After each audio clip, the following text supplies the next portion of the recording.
Welcome to another video of World of Warships, and today there's actually audio. What a shocker, am I right? So yeah, I'm gonna talk about the new anti-air changes along with the holiday convoy event. I'm gonna talk about anti-air first though. So I think the update is generally pretty good, especially with ships which don't have the best AA.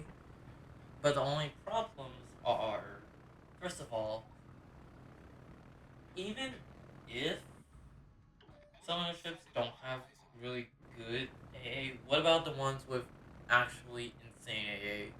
Or you're a tier 6 CV dealing with tier 8 ships, as I'm currently dealing with. What are you supposed to do now? As their AA is much better compared to, like, what tier ships you're supposed to deal with, like tier 6, tier 7 ships, so that really sucks for CVs, in my general opinion. So yeah, that's not the best. Along with, Wargaming didn't really tell the players what to do. Like, yes, there added changes, but most people don't read devlogs or watch CCs or other wargaming creators or World Warship creators about these updates. Most of the players are just casual, like play a couple matches, so they wouldn't know about it, which really sucks for them.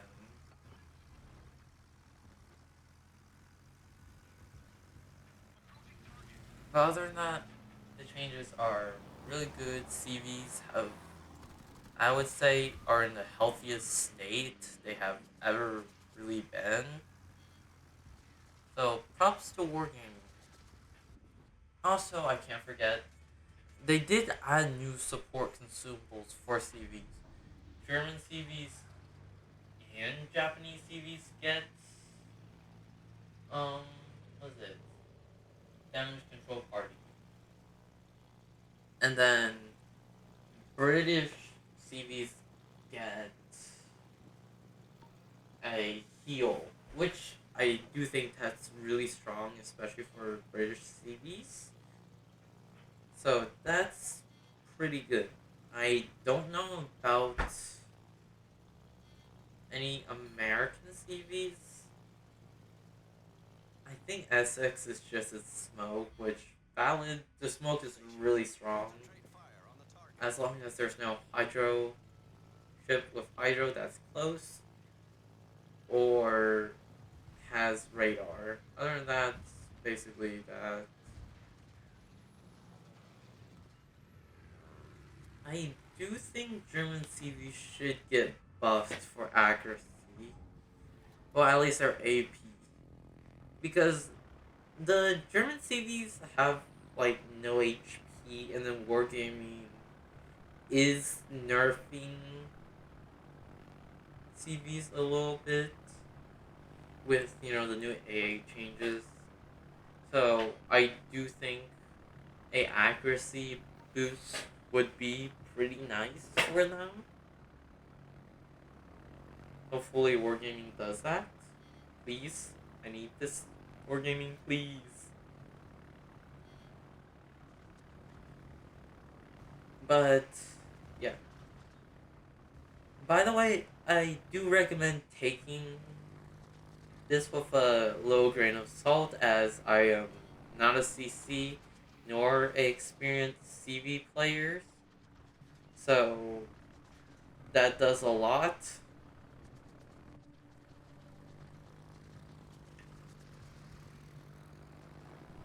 But I do think having an average or below average actually CV player still shows a difference in stuff.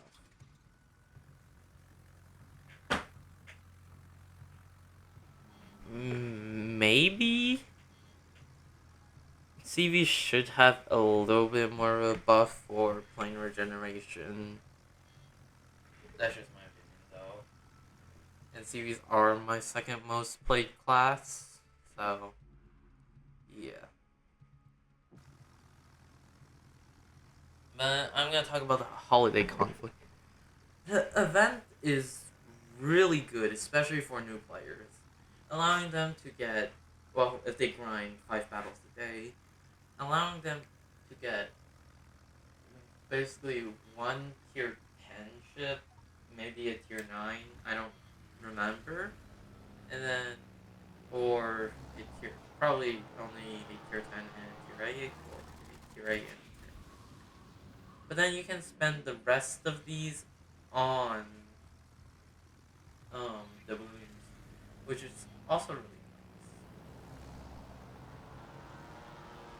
The only sad part is that you can't really grind for New Jersey. You have to have like coal, steel, research points left over, which does suck.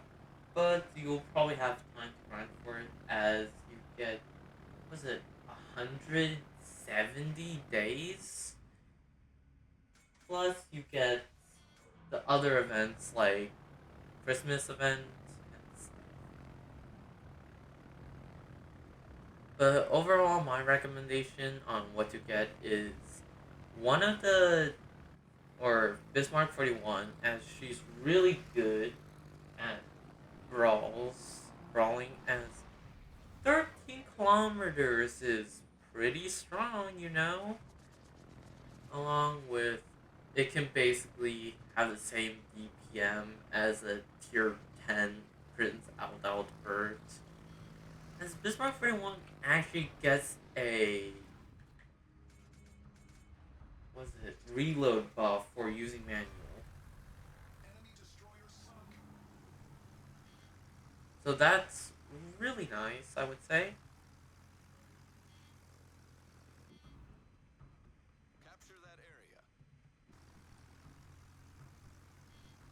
And then a tier 10 ship, which kind of depends on your playstyle. I'm probably gonna get the Soviet one, even though we haven't really seen it. Rodina's probably gonna be a like mid-range ship. It could also be a secondary ship, maybe, because it does have like two light cruiser guns as secondaries, one per side. If I'm not really interested in Rodina's place, I'll probably gonna get the French ship instead. But yeah. So Bismarck 41, and then tier 10 rare ship, along with the balloons. If you do that and play 5 games every day, you should be able to get 6,000 doubloons. I do recommend spending resources for these, this, or for the doubloons at least. The ships, you have to play the game for a decent amount of time. But other than that, is basically it. By the way, there is a limit. I think it's 6 of these. So in total, it would be 19,000. And the auctions, like, or just buying them outright, is like 31,000 doubloons. So it's like half of that, and then we're probably gonna get more doubloons through the other events. So you could probably get like another ship with that.